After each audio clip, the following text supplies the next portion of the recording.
This is an interesting story, and I've got to be honest, I don't know too much about this crime, but Elsie Walker, she went missing in Papamoa, but her body was found in rural, or was rural at the time, Panmure in Auckland. Can you start off with a little bit of background, perhaps? Who was Elsie Walker, and did she grow up on the East Cape? She did, and in fact, I grew up in the 1970s, and that was the era of the motorised offender, and Mona Blades and the crew murders, that they were the ultimate mysterious unsolved murders. But for a generation before that, for many years, it was the mysterious deaths of Elsie Walker. So Elsie was a 17-year-old girl who lived in on the East Cape, in a little remote hamlet called Rokokori, which is just up the coast from Tikaha. And her older sister had the benefit, like a lot of children in that era, that the older children had the benefit of a secondary education, and her older sister spent some time in Auckland and regaled tales of Elsie, of Auckland, to Elsie. And she, all she wanted to do was to go to Auckland to become a dressmaker, but her father forbade it because she wasn't really that great academically. But she rebelled, but a sort of like a concession was reached, and Elsie was able to go to Papamoa, where her father's sister had married into an affluent farming family, and she was to work as a housemaid for her relatives, for her cousins. But when she actually got there, she found that she was treated like nothing more than a slave. She never had her own bedroom. She lived in an annex off the main bedroom of her aunt and uncle, and yeah, she was treated like a slave by her relatives, including her five male cousins. And what era are we talking? It's like the early 20s, isn't it? Yeah, we're talking about the mid to late 1920s, where it was, girls back then didn't really, go into any profession other than, work in a factory or work as a housemaid, and that was a lot of girls from that era. That's what they did until they, found husbands. Yeah. So she moved from Gisborne or the East Cape to Papamoa. She was a housemaid. Did they still treat her with respect? No, and I had access to the police files, which is some of the biggest files I've ever seen in my life, because they're contained in 12 boxes, and it's massive. And so I went through all of the papers, and certainly a lot of the witness statements, including the family themselves, say that they mistreated Elsie. She was allowed to eat with them, but then her daily task was to look after the 3-year-old, and then her auntie, who was Constance Bailey, who was a sort of loved her place in high society, so she basically had to follow her auntie around from morning tea to morning tea and just sit there in the corner. So she if she had hoped for some sort of lease of freedom, she was sadly mistaken. Oh, that's really sad. So then tell me what happened after that, because she disappeared really randomly, didn't she? Yeah, well, a few unusual things happened in the days before she disappeared, and that she was acting a little bit oddly. She had hit her head on a window while she was cleaning the window and had to sit down. And her aunt claimed later that after that she would just sort of daze into space. But on the night she disappeared, there was nothing unusual. The family were hosting a relative, a young woman of Elsie's age, who had come down from Auckland and regaled sort of stories about seeing Charles Kinsard Smith, land his plane, and Elsie had to do the washing up, and she was a little bit, I guess, perhaps embarrassed or jealous even, and she certainly seemed to be acting a little bit oddly. And that night, she was last seen putting the scraps of rubbish outside, and one of her older cousins was coming home from a dance, and he noticed the family vehicle wasn't in its garage, placed in its garage, and so he didn't really think too much of it until the next morning, when they woke up and found that Elsie had disappeared as well as the car. It was regarded quite oddly, because Elsie couldn't drive. There was no, apart from her behaviour, it was her odd behaviour. It was thought that maybe she got a little bit of felt a little bit jealous and then stole the family car and driven to Auckland. And sure enough, Mm. the vehicle was found the next day in Panmure, and then a day later, her body was found in bush under in bush near Mount Wellington. Now, back then in 1928, Panmure and Mount Wellington were very, very much rural areas. They're not built up, wasn't built up. So, the vehicle was found, the tyre had been changed. The And tyre Elsie had been certainly, changed. Oh. really odd. And, And who found her body? Sorry to interrupt, but yeah, it was just two boys who were out. The area where her body was found was great. Yeah, it was great big fields and bush, and so these boys were out on an adventure and they came across this body, and they alerted the police. And when the authorities came, they saw that she was dressed in her maid's outfit and a coat, and which was odd for that time because anybody that wanted to go out of the family home, whatever class you were in or whatever city you lived in, you would always dress up in your Sunday best. So it was regarded that this was quite unusual for this housemaid to be still found in her housemaid's outfit. But there was no outward signs of a death, of violent death. There was like a 10-cent size bruise to her forehead. That was the only sign of any injury. So they took the body back, and they initially thought that maybe she had hit her head or maybe she had ingested some sort of poison. And certainly that was the view for a wee while. But just the whole manner of her disappearance was just out of character, because she couldn't drive. So she would have taken the car, if that theory holds. And she would have driven a taken long the car. way, Panmure to Papamoa, yeah. Well, the Kaimais were impassable at that stage. It took often on a rainy day. It took often a day to pass. So she would have had to have gone to Rotorua and then up. And the Bombays were fared less better because it was really a dirt track. So this girl who had never driven before, had never been to Auckland before, had no reason to go to Auckland because she knew no one there. And furthermore, she was dressed in a maid's outfit, which she wouldn't have done. Her body arrives. Yeah, and you mentioned the tyre. Someone had changed the tyre. And somebody changed the tyre, yeah. Okay. Is there anything else we need to know about the body? I mean, not going into too much detail, but there was no sort of sign of a sexual attack or anything like that?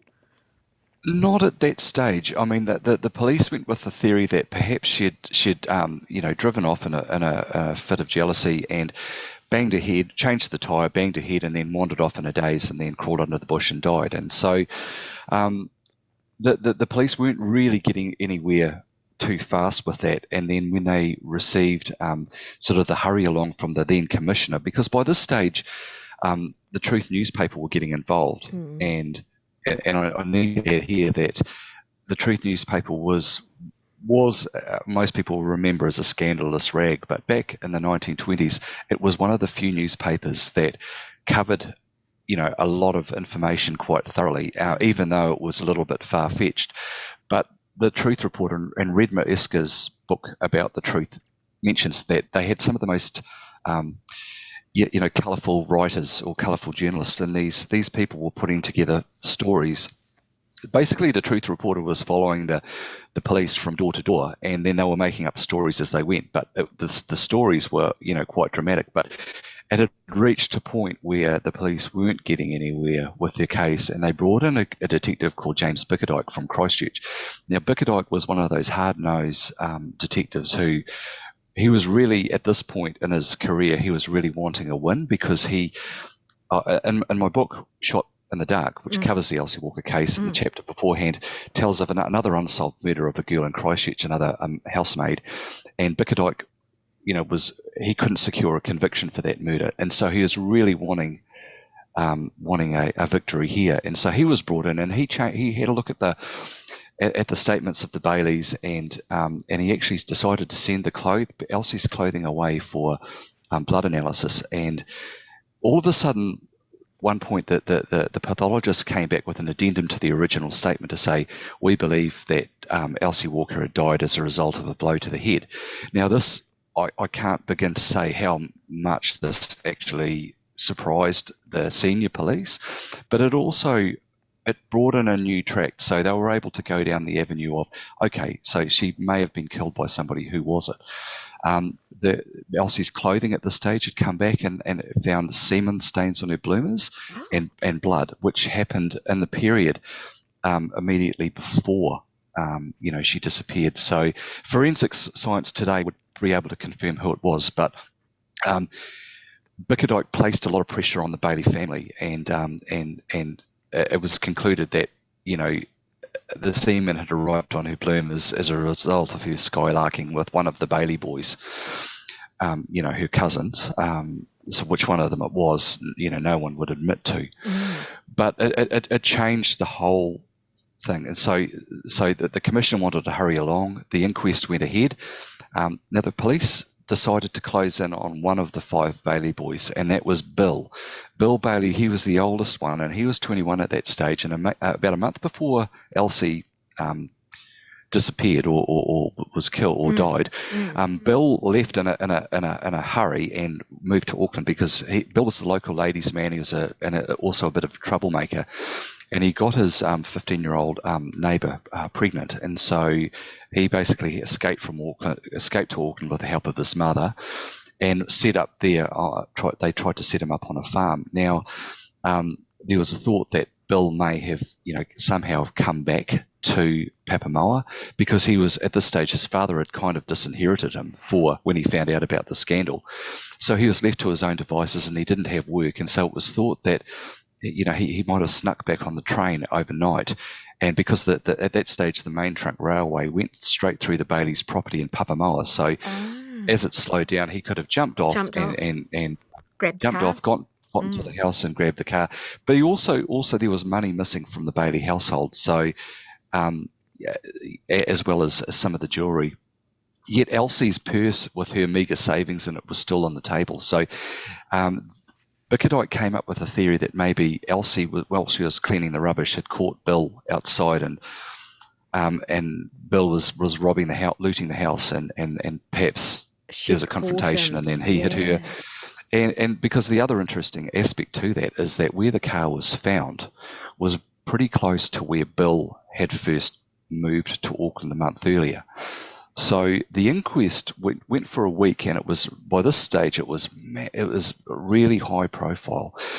And Bill went on, took the stand, and he must have thought that he was on trial for his life because, the Vincent Meredith, who was the Crown prosecutor at that stage, was pretty relentless in his cross-examination and had to be held back by the magistrate to say, hey, look, this isn't a murder trial, this is an inquest, we need to find out the cause of death. Did he have an alibi? In the end, yeah. What did he say? Bill had a number of alibis, and mainly from his wife, his new wife, as well as other people. But later it came out that people couldn't confirm the date that they did see Bill. So it was a little bit airy-fairy, but certainly at that time, they were regarded with credence, and the whole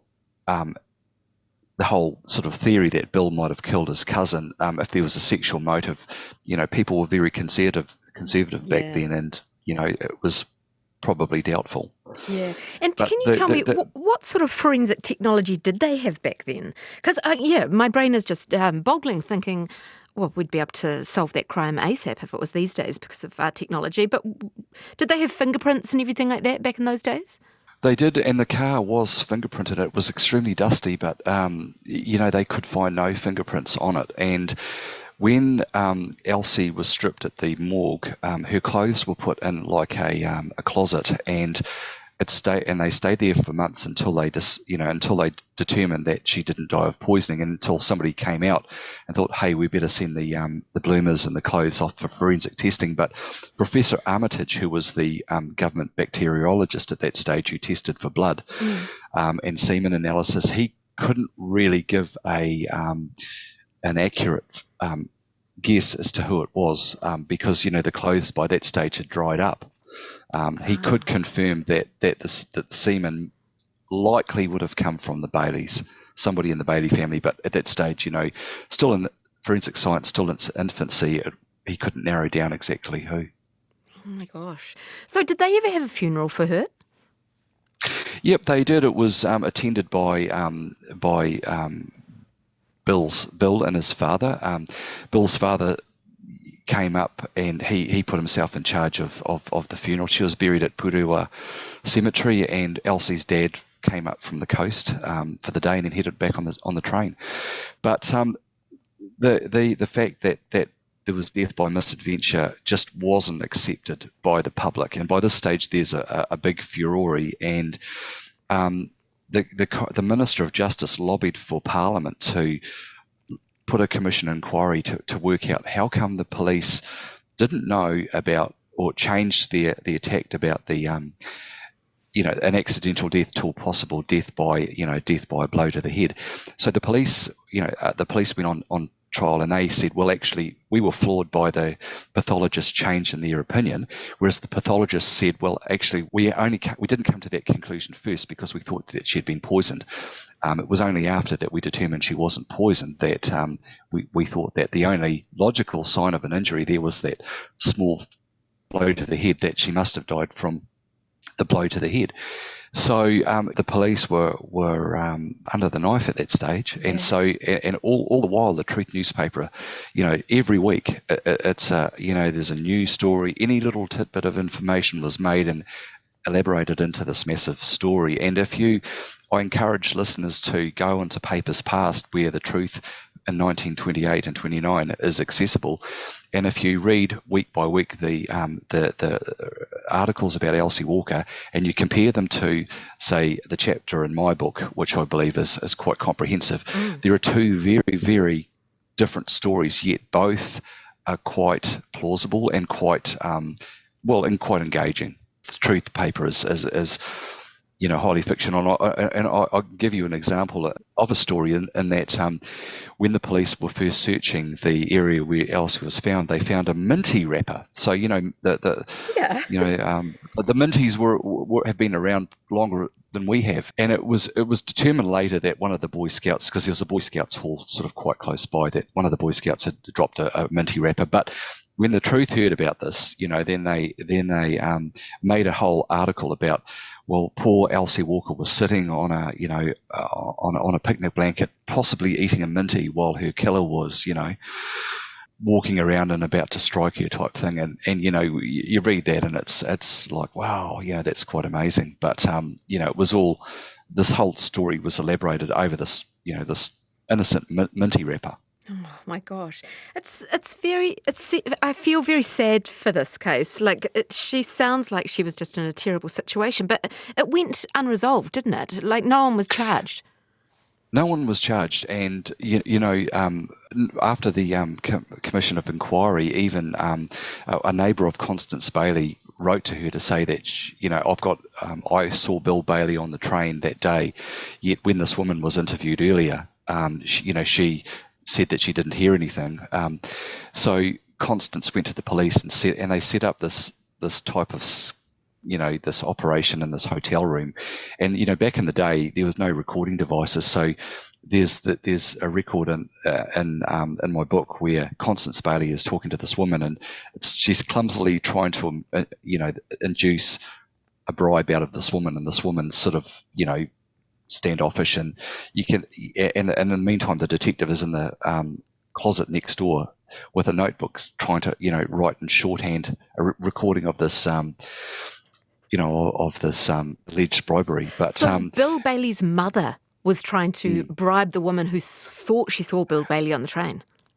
Well, this woman was trying to bribe Bill Bailey's mum, and Bill Bailey's mum was up for it, but she got the police involved, and this woman wouldn't come out and name a price, but you could tell that Constance was saying, well, what can I do? What do you want me to do? And this woman says, well, you tell me what you want me to do. So it went back and forward like that for about an hour. But when that made the news, the fact that Bill was seen on a train, that resulted in another commission of inquiry where the public by this stage there were marches to Parliament, there were demonstrations in the Civic Square in Auckland, asking the police to reopen Elsie's case. Oh, really? But so it was quite a big public thing, yeah.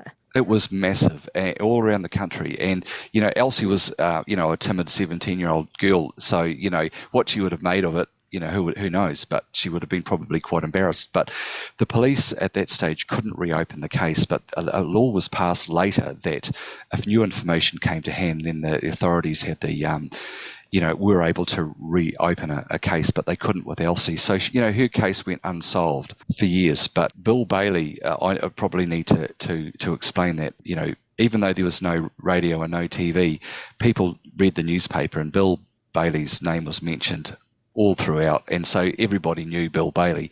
And by this stage, he had moved to one of his father's farms to manage one of the father's farms in Ruawaru, which is just slightly northwest of Huntly, quite a remote area. And Bill had fallen out with his neighbours, Sam and Christabel Lakey, to the point there was a massive feud, and Bill went over one day and had a go at them about something, and Mrs. Lakey accused him of killing Elsie Walker, and we expect the same. And, one day in 1933, farmers in the area noticed that the Lakey's milk hadn't been taken down for collection, and they went to go search the farm for them and found Pet Lakey, or Christabel Lakey's body.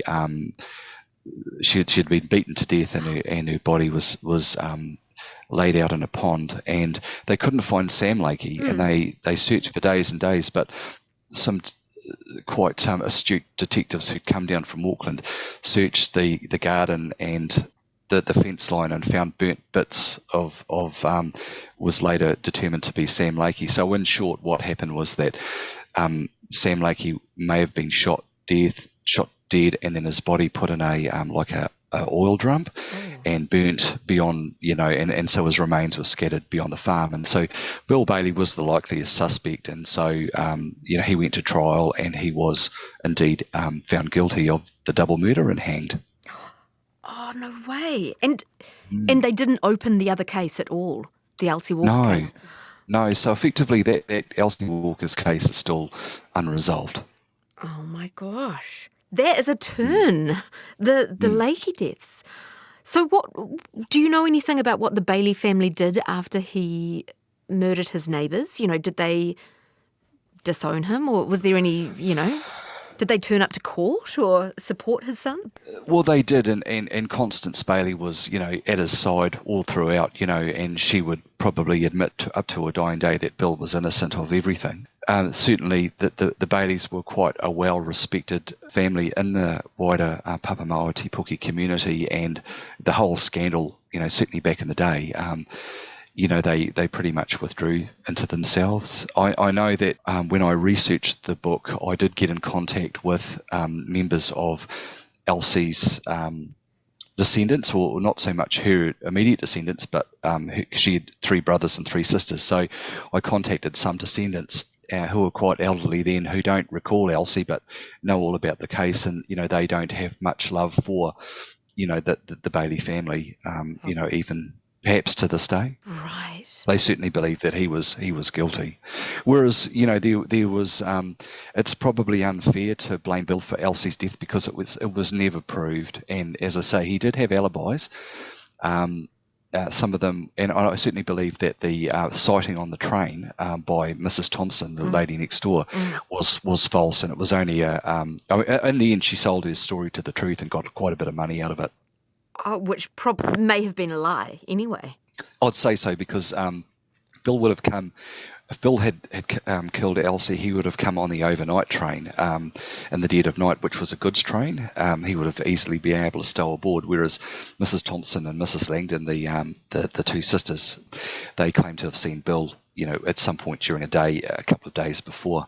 Mrs. Langdon, when she was interviewed, first denied it, but then after meeting up with her sister, then told Truth that no, he definitely was on the train because I saw him first. Oh my gosh, it's so uncomfortable thinking how sad this is, and that he was never charged, or that, no one was ever charged for her death. There's a lot of cases that sometimes get reopened years and years on. Is this case, could it ever be reopened, do you think?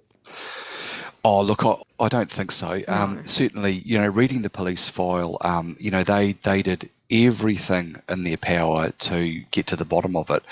And I'm not saying that Detective Bickerdike, resorted to, anything untoward. He was just looking for a different angle because the original theory was just so far-fetched, yet it wasn't logical. So, they had to go down a different tact, and placing pressure on the Bailey family certainly opened up more avenues of inquiry. If Elsie's killer was alive today, which I seriously doubt, then I still think that the case wouldn't be reopened. So much time has passed.